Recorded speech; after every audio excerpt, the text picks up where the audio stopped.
तिकडे भाजपचे वरिष्ठ नेते सुधीर मुनगंटीवार यांनी जे.पी. नड्डा यांच्याशी फोनवरून चर्चा केली अशी माहिती सूत्रांकडून मिळतेय।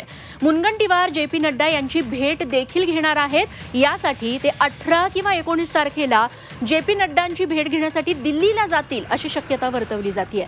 नड्डांकडे मुनगंटीवार आता आपली नाराजी व्यक्त करणार का, हा देखील सवाल उपस्थित होतोय। खरं तर सुधीर मुनगंटीवार हे आतापर्यंतच्या दोनही सरकारमध्ये मंत्री राहिलेले आहेत, महत्त्वाची खाती त्यांनी सांभाळली।